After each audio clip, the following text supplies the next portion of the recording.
That's it. Mickey, deep breaths, fill your lungs. भविष्य का समय, जब इंसान पृथ्वी से पूरे 4 लाइट ईयर्स की दूरी पर एक ऐसा ग्रह ढूंढ निकालते हैं जहां का वातावरण इंसानों के रहने के अनुकूल था, यानी कि अब ये ग्रह इंसानों का दूसरा घर बन सकेगा।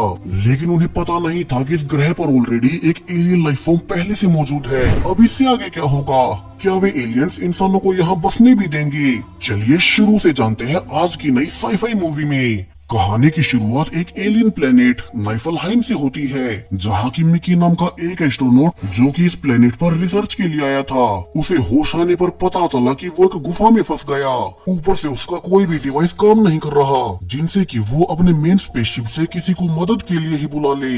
हालांकि बावजूद इसके रेस्क्यू शिप से एक टीमो नाम के एस्ट्रोनॉट ने उसे नोटिस कर लिया, लेकिन सरप्राइजिंगली वो मिकी की जान बचाने नहीं बल्कि सिर्फ अपने इक्विपमेंट लेने आया था। वो जाते हुए कहता भी है कि मिकी का क्या, वे तो उसे फिर से प्रिंट कर लेंगे, अभी के लिए ये इक्विपमेंट उनके लिए ज्यादा जरूरी है। टीमों के जाने के बाद मिकी असहाय होकर अपनी मौत का इंतजार करने लगता है कि तभी सरप्राइजिंगली उसे पहली बार इस गुफा के अंदर इस ग्रह की नेटिव लाइफ फॉर्म दिखाई दी और कई सारे एलियन जीव आकर मिकी पर अटैक कर देते हैं। अब यहाँ से कुछ ही देर बाद मिकी का एक और वर्जन मेन शिप में प्रिंट कर लिया गया और मिकी खुद मोनोलॉग में बताने लगता है कैसे उसकी एग्जिस्टेंस आम इंसानों से कहीं अलग है।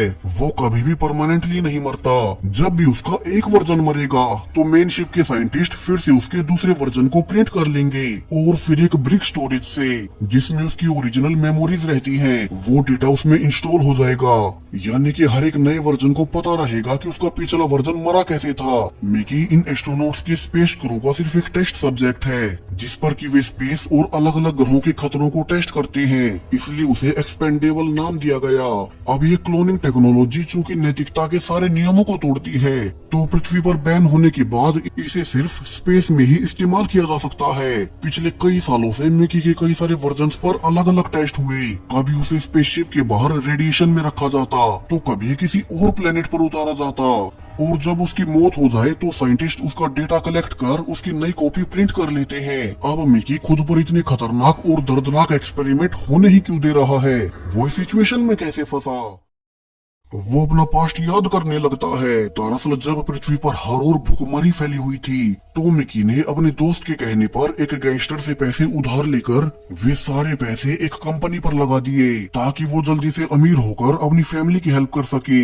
लेकिन वो कंपनी ही उसके पैसे लेकर भाग गई और फिर उसे गैंगस्टर ने मिकी को ऑफर किया कि या तो वो अगले स्पेस मिशन के लिए एक्सपेंडेबल प्रोजेक्ट का हिस्सा बन जाए, वरना वो उसे और उसकी पूरी फैमिली को जान से मार देगा। सो सबकी भलाई के लिए मिकी को उस स्पेस मिशन के लिए हामी भरनी पड़ी। वैसे भी नए प्लेनेट पर अगर इंसान बस जाते हैं तो पृथ्वी पर ओवर पॉपुलेशन की समस्या भी हल हो जाएगी और मिकी उस दूसरे एलियन प्लेनेट को भी देख पाएगा।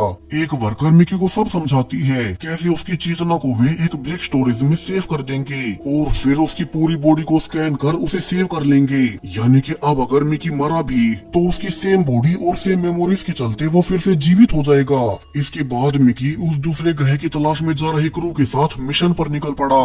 यहाँ पूरे क्रू को एक मार्शल नाम का आदमी लीड करेगा। वो स्पीच देता है कैसे भी आने वाले 4 सालों के सफर के बाद इंसानों के नए घर यानी कि उस आइस प्लेनेट पर पहुंच ही जाएंगे। सो उन्हें वहां जाकर उसे अच्छे से स्टडी करना है ताकि पृथ्वी से बाकी इंसानों को वहां पर माइग्रेट करना शुरू किया जा सके। इस पूरे मिशन के लिए उनके पास ऑलरेडी बहुत सा खाना स्टोर्ड है। हालांकि इस मिशन के लिए कई सारे नियम कानून भी होंगे, जैसे क्रू का कोई भी मेंबर दूसरे मेंबर के साथ इंटीमेट नहीं हो सकता। इसका कारण उनका सीमित खाना और रिसोर्सेज है, सो वे ऐसा कोई रिस्क नहीं ले सकते। मिकी भी पूरे क्रू के साथ सब सुन रहा था और इसी बीच उसे नाशा मिली और उन्हें आपस में प्यार हो गया, जिस बीच उन्होंने क्रू का इंटीमेट ना होने वाला नियम भी तोड़ दिया। हालांकि वे एक साथ बहुत खुश थे। नाशा को पता था कि आने वाले समय में मिकी के कई सारे वर्जन्स आएंगे, लेकिन जब भी कोई मिकी मरता तो उसके नए वर्जन्स में पिछली बार मरने से लेकर अब तक की सारी मेमोरीज होती। यानी कि नाशा के लिए तो वो सेम ही मिकी है। हालांकि एक दिन एक काई नाम की मेंबर भी मिकी को देख उसे प्रपोज करती है, लेकिन नाशा मिकी को किसी और के साथ नहीं बांट सकती। और ऐसे ही धीरे धीरे 4 साल बीतते हुए फाइनली क्रू का शिप इस नए आइस प्लेनेट पर पहुंच ही गया, जहाँ वे इस नाइफलहाइम नामक प्लेनेट पर अपने अपने शिप को लैंड कर एक्सपेरिमेंट करने लगते हैं। यहाँ मिकी को सबसे पहले इस नए प्लेनेट की हवा में सांस लेने भेजा जाता है, लेकिन यहाँ की हवा में एक ऐसा वायरस था जो कि इंसानों को कुछ ही देर में मार देगा। सो अब तक मिकी के 12 वर्जन के मरने के बाद नंबर 13, 14, 15 और 16 ये 4 वर्जन भी सिर्फ उस वायरस का इलाज ढूंढने में चल बसे, जहाँ हर वर्जन को साइंटिस्ट नई नई दवा देकर बाहर भेजते और उस पर अपनी वैक्सीन टेस्ट करते। फाइनली वे मिकी नंबर 16 की टेस्टिंग के बाद वैज्ञानिकों ने वो एंटीडोट ढूंढ ही निकाला जिसे कि इंसान अपने शरीर में इंजेक्ट कर आसानी से इस नए ग्रह पर सांस ले पाएंगे। और यहीं से मिकी नंबर 17 को प्रिंट किया गया। यहाँ अब तो मिकी 70 के साथ साथ बाकी क्रू भी बाहर निकलकर रिसर्च करने लगते हैं और इसी दौरान उन्हें एक दिन इस प्लेनेट की नेटिव एलियन लाइफ फॉर्म दिखाई दी। वे दिखने में काफी खतरनाक लग रहे थे और उन्हें देख हर कोई डर गया कि कहीं भी उन पर अटैक न कर दे। और जब वे उन पर गोलियां चला ही रहे थे कि उन्हीं की गोलियों से बर्फ एक क्रू मेंबर के ऊपर गिर गई और वो वहीं मारी गई। अब इस खबर से मेन शिप पर मार्शल बहुत गुस्से में था। कैसे मिकी के होते हुए उनके दूसरी मेंबर मारी गई, जबकि साफ साफ नियम था कि सारे खतरनाक काम मिकी को ही करने थे। तो मार्शल मिकी को सजा देता है कि चूंकि उनका खाना कम होता जा रहा है तो अब से मिकी को आधा ही खाना मिलेगा और जो भी खतरनाक रिसर्च होंगी उनमें अकेले ही मिकी को भेजा जाएगा। वहीं उसे कैसे भी करके उन एलियंस का सैंपल लेकर आना है ताकि वे पता कर सके कि उनकी बायोलॉजी कैसी है। और इसीलिए जब मिकी एक दिन उस एलियन जीव को पकड़ने गया था तब वो उस गुफा में गिर गया और वहाँ वो सब हुआ जो हमने कहानी के शुरू में देखा था। लेकिन अब प्रेजेंट में सरप्राइजिंगली मिकी को लगा कि वे एलियंस उसे मारने आ रहे हैं, बल्कि उल्टा उन्होंने उसकी जान बचा ली। उन्होंने तो उसे खुद उस गुफा से निकाला जहाँ से वो अपने आप नहीं निकल सकता था और वे एलियंस उसे ऊपर शिप में जाने के लिए बाहर छोड़ देते हैं। यानी कि इन एलियंस में अपनी खुद की चेतना है और वे इंसानों की तरह अच्छा या बुरा सब कुछ सोच सकते हैं। मिकी अब वापस से शिप की ओर जा रहे एक व्हीकल में लटक गया और फाइनली शिप में आकर वो फ्रेश होकर सोने चला जाता है। लेकिन उसने देखा कि यहाँ तो साइंटिस्ट ने उसके ऑलरेडी 18वें वर्जन को प्रिंट कर लिया था। उन्हें लगा होगा कि मिकी 17 वही मारा गया और उन्होंने उसका अगला वर्जन प्रिंट कर लिया। अब मिकी 17 घबरा जाता है क्योंकि ऐसा होना उनके प्रोटोकॉल के खिलाफ है और अगर बाहर सबको ये पता चला कि अब यहाँ पर दो मिकी मौजूद हैं तो वे बाद वाले वर्जन यानी कि मिकी 18 को अपने आप से मार देंगे।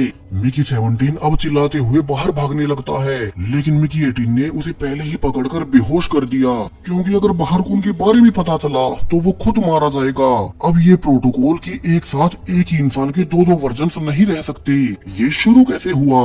कहानी कई साल पहले पृथ्वी से शुरू हुई जब स्टीव नाम के एक वैज्ञानिक ने ये टेक्नोलॉजी इन्वेंट कर ली थी जिससे कि वे एक ही इंसान के कई सारे अलग अलग कॉपीज प्रिंट कर सकते हैं और वे सब रियल ही होंगे। पूरी बॉडी से लेकर उनकी मेमोरीज तक सब कुछ रियल होगा। जहाँ शुरू में पूरी दुनिया ने स्टीव की इस इन्वेंशन के लिए तारीफ भी की, लेकिन जल्दी उन्हें इस टेक्नोलॉजी की सबसे बड़ी खामी पता चली। FBI जब एक दिन उस साइंटिस्ट के घर में घुसी तो उन्होंने देखा कि यहाँ तो स्टीव ने ऑलरेडी अपना एक और वर्जन बना रखा था। इतना ही नहीं, उनका एक और तीसरा वर्जन भी था जिसने अपने दुश्मन की जान ले ली और स्टीव ने अपने बाकी वर्जन्स को कहीं और भेज दिया ताकि किसी को पता ना चले कि वो क्राइम उसी ने किया था।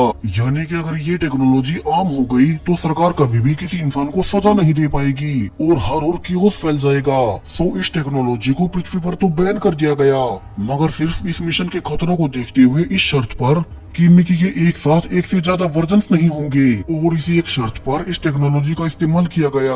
इसलिए अब प्रेजेंट में मिकी 18 अपने 17वें वर्जन को छुपाकर आग की भट्टी में फेंकने जा रहा है ताकि उसे मारकर वो खुद बच जाए। लेकिन जब तक वो मिकी 17 को मार पाता तब तक वहाँ बाकी क्रू मेंबर्स आ गए और मिकी 17 छिप गया। अब यहाँ से मिकी 18 बहाना बनाते हुए नाशा के साथ बाहर चला जाता है, जबकि मिकी 17 को बाकी क्रू सूचना देते हैं कि उसे मेल लीडर मार्शल के साथ डिनर पर बुलाया गया है। हालांकि मिकी 17 खुश था कि इसी बहाने उसे पेट भर खाना भी मिलेगा, वरना तो वो पिछले कई हफ्तों से आधे खाने पर जिंदा था। मार्शल मिकी को उसका अगला मिशन बताता है कि अगर वो इन एलियंस की कमजोरी ढूंढने और इन्हें मारने में सफलता हासिल कर ले तो वो उसके खाने की सप्लाई पहले जितनी पूरी कर देगा। यहाँ दूसरी मेंबर काई को भी बुलाया गया, जिसे कि मार्शल दूसरा ऑफर देता है कि इस नए प्लेनेट पर इंसानों की नई कॉलोनी बनने के बाद वो क्रू के लिए बेबी मशीन का काम करे, यानी कि उसे सबके लिए बच्चे पैदा करने होंगे। हालांकि काई इसके बारे में सुनते ही मना कर देती है। वहीं जब वे बातें कर ही रहे थे कि मिकी 17 दर्द में तड़पने लगा क्योंकि अचानक से ही इतना ज्यादा खाना खाने से उसकी तबीयत खराब हो गई। तो वही मार्शल इसे डिस्गस्ट होकर मिकी को जान से मारने लगता है ताकि वे अगले हेल्दी वर्जन को प्रिंट कर सके। लेकिन काई उसे रोक मिकी 17 को अपने साथ अपने कमरे में लाकर उसे ट्रीट करने लगती है। वो असल में पहले से ही मिकी से प्यार किया करती थी, मगर मिकी ने उस पर ध्यान नहीं दिया। और आज भी जब वो मिकी 17 के करीब आने लगती है तो उसकी इतनी मदद करने के बावजूद मिकी नशा को याद कर उसे इसके लिए मना कर वापस अपने कमरे में जाने लगता है। हालांकि यहाँ तो उसका पहले से एक और वर्जन मौजूद था और नशा को भी दोनों का पता लग गया, लेकिन उसे इससे कोई दिक्कत नहीं होती क्योंकि अब उसके पास दो मिकी है। वहीं पीछे का जो मिकी को मनाने आई थी वो दो मिकी को नशा के पास देख गुस्से में जाने लगती है ताकि मार्शल को इसकी रिपोर्ट दे सके। और जब नाशा उसे रोकने भी आई तो काई उसके सामने एक शर्त रखती है कि नाशा अब से मिकी 18 के साथ रहे और मिकी 17 को उसके साथ जाने दे। वहीं ऊपर मिकी 18 काफी गुस्से में था क्योंकि काई के मार्शल को बताने के बाद उसे ही मरना है, तो वो अब गुस्से में होकर एक गन लेकर खुद ही मार्शल को मारने जाता है। वहीं इन सबसे अनजान मार्शल जो कि सबके सामने स्पीच दे रहा था कि कैसे वे इस प्लेनेट के एलियंस को मारकर इसे अपना नया घर बनाएंगे, और तभी उन्होंने नोटिस किया कि एक एलियन उनकी शिप में घुस आया है। अब तक यहाँ मिकी 18 भी मार्शल को मारने आ चुका था, सो हर और भगदड़ मच जाती है। एक सिक्योरिटी गार्ड ने मिकी 18 को पकड़ तो लिया मगर बाकी सब उस एलियन से डर रहे थे। सो मिकी 17 अब आगे आकर मार्शल से कहता है कि वो अपने 18वें वर्जन को पकड़ेगा, और इसी बीच उसने और नाशा ने मिलकर मिकी 18 को गोली मारने से रोक ही लिया। मार्शल और बाकी सबको पता चल गया कि यहाँ दो मिकी है, तो वही मार्शल पर अब एक दूसरा एलियन जीव आकर अटैक कर देता है, जिसके बाद मार्शल के कहने पर सभी ने उसे गोलियों से भून डाला और वो एलियन जीव वही मारा जाता है, जबकि उन्होंने पहले वाले एलियन को ऑलरेडी पकड़ लिया था और अब वे उस पर एक्सपेरिमेंट करना शुरू करेंगे। वही मिकी 17, 18 और नाशा तीनों को अरेस्ट कर लिया जाता है। यहाँ मिकी 17 बाकी दोनों को रिवील भी करता है कि इन्हीं एलियन जीवों ने उसे मरने से बचाया था और ये जीव सिर्फ कोई जानवर नहीं बल्कि इनमें खुद की चेतना है। सो मार्शल को इन सबको मारने का प्लान कैंसिल कर देना चाहिए। अब तीनों को मार्शल के पास लेकर जाते हुए एक कमांडर बताता भी है कैसे उन दो एलियंस के शिप में घुसने के बाद बाहर बहुत सारे नेटिव एलियंस की भीड़ इकट्ठा हो चुकी है। वहीं वो छोटा एलियन जो कि उन्होंने पकड़ा था वो लगातार रोए जा रहा है, लेकिन मार्शल और उसकी पत्नी बेदर्दी से उसका इस्तेमाल अपने रिसर्च के लिए कर रहे थे। यहाँ मार्शल अब सबसे पहले मिकी 18 के चेहरे पर निशान बना देता है ताकि उसे नंबर 17 और 18 में फर्क पता चल सके, और फिर उसने दोनों के सामने उनकी मेन मेमोरीज वाली स्टोरेज ही रीसेट कर दी, यानी कि मिकी का अब कोई और वर्जन प्रिंट नहीं हो सकता। दरअसल मिकी 18 ने बागी होकर लीडर को मारने की कोशिश की थी, तो अगर उन्होंने मिकी के और भी प्रिंट निकाले तो वे भी अपनी मेमोरीज के साथ ऐसा ही कर सकते हैं। इसका मतलब है कि ये दो मिकी ही आखिरी मिकी है, और अगर इनमें से कोई मरा तो वो अभी से जिंदा नहीं हो सकेगा। मार्शल रिवील करता है कि उसने अब तक उन्हें इसलिए नहीं मारा क्योंकि उनकी इन एलियन से वॉर हो सकती है और वो इन दोनों में से किसी एक को ही जीने का मौका देगा अगर वे उसका काम पूरा कर दे। नाशा उसे समझाने लगती है कि वे तो समझदार जीव है और उन्हें उनसे लड़ना नहीं चाहिए। इसी बीच एक और साइंटिस्ट ने सुझाव भी दिया कैसे उसने एक ऐसा डिवाइस बना लिया है जिससे कि वे उन एलियन से कम्युनिकेट कर पाएंगे, लेकिन मार्शल तो सिर्फ उन सबको मारकर इस प्लेनेट को अपना बनाना चाहता है। और वो नाशा के समझाने के बावजूद कि अगर उन्होंने इस बच्चे को मारा तो बाहर के एलियंस उन पर अटैक कर देंगे। मार्शल अब सबके सामने उस छोटे से एलियन को आग में फेंकने लगता है, हालांकि नाशा ने अपने मुंह से रस्सी पकड़कर उस बच्चे को रास्ते में ही रोक लिया। इसी बीच एक मेंबर चुपके से सब रिकॉर्ड करने लगता है कैसे मार्शल किसी भी जीवन का महत्व नहीं समझता। वहीं अब मार्शल के कहने पर एक हाईली पॉइजनस गैस को बाहर छोड़ने की तैयारी शुरू होने लगती है जिससे कि बाहर मौजूद सारे एलियंस मारे जाए, और अब वो इसे और मजेदार बनाने के लिए दोनों मिकी को एक टारगेट देता है। यहाँ दोनों ही मिकी से बम को बांधकर उन्हें बाहर भेजा जाएगा ताकि वे कोई चालाकी न करे, और उनमें से जो भी कोई बाहर से 1000 एलियंस की मरने के बाद उनकी पूंछ काट कर लाएंगे तो पहले आने वाले मिकी को मार्शल जीवित रहने देगा, जिसके बाद अब दोनों को ही बाहर भेज दिया जाता है। हालांकि जाने से पहले उसी साइंटिस्ट ने मिकी 17 को वो ट्रांसलेशन वाला डिवाइस भी चुपके से दे दिया ताकि वो इस डिवाइस से एलियन से संपर्क कर सके। दोनों ही मिकीज अब एलियंस के बीच से होते हुए मेन लीडर तक पहुँचते हैं, और अब मिकी 17 उसी ट्रांसलेटर से लीडर को पहले थैंक्स बोलता है जो कि उसने पहले उसकी जान बचाई थी, और अब वो उसे सतर्क करने लगता है कि उन सभी को अभी यहाँ से निकलना होगा। इंसानों को लीडर मार्शल जल्दी यहाँ एक गैस छोड़ने वाला है जो कि उन सब के लिए बहुत खतरनाक होगी। हालांकि लीडर गुस्से में था कि उन्होंने उनके एक एलियन बच्चे को मार दिया और दूसरे को अगवा कर लिया। सो वो अब अपनी शर्त रखता है कि अगर उन्होंने जल्द ही उनके दूसरे बेबी को वापस नहीं किया तो वे यहाँ मौजूद सभी इंसानों को जान से मार देंगे। और वो इसका सबूत भी देता है, जहाँ सारे एलियंस अब खड़े होकर एक हाई फ्रीक्वेंसी साउंड निकालने लगे, एक ऐसा साउंड जिन्हें कि इंसान सह नहीं सकते। यानी कि अगर वे चाहते तो इंसानों को पहले ही मार देते, मगर उन्होंने ऐसा नहीं किया।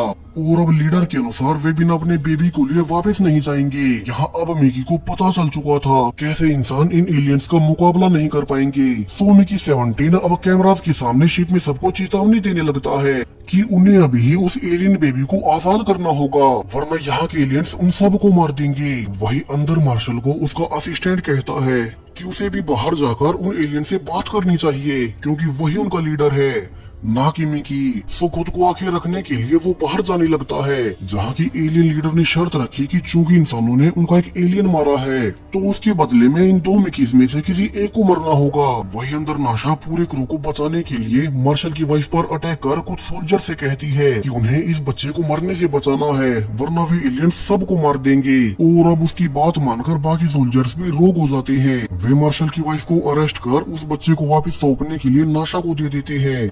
वहीं बाहर अब तक एलियंस काफी गुस्सा हो चुके थे कि इंसान उसके बेबी को नहीं छोड़ रहे, कि सही वक्त पर नाशा कर उन्हें उनका बेबी सौंप ही देती है। और उसके बाद लीडर बाकी सबको सिग्नल देता है कि वे शांत हो जाए। तो वही मिकी 18 गुस्से में ही मार्शल पर टूट पड़ा और वो बाकी क्रू के लिए खुद से बंधे बम को ही मार्शल के साथ ब्लास्ट कर देता है, जिसमें कि वे दोनों ही मारे गए। वहीं से एलियन की वो डिमांड भी पूरी हो गई कि उनके एक बेबी की मौत के बदले में एक मिकी को मरना होगा। अब यहाँ से 6 महीने बाद का समय दिखाया जाता है, जहाँ की मार्शल की मौत के बाद बाकी इंसानों ने एलियन से मदद मांगी कि वे उन्हें इस प्लेनेट पर आसरा दे, और उन्होंने उनकी रिक्वेस्ट मान भी ली, इसी एक शर्त पर कि उन्हें एलियन जीवों के साथ को एग्जिस्ट करना होगा। और इसके बाद इंसानों और एलियंस में फिर कभी कोई जंग नहीं हुई। वहीं उस एक्सपेंडेबल मशीन के बंद होने के बाद मिकी 17 अब ऑफिशियली सिर्फ मिकी बन चुका है, क्योंकि उसके बाद कोई मिकी नहीं आएगा। और वो अब पिछले 6 महीनों में नाशा के साथ शादी करके बहुत खुश है। इंसानों को भी उनका नया घर मिल चुका था और इसी हैप्पी एंडिंग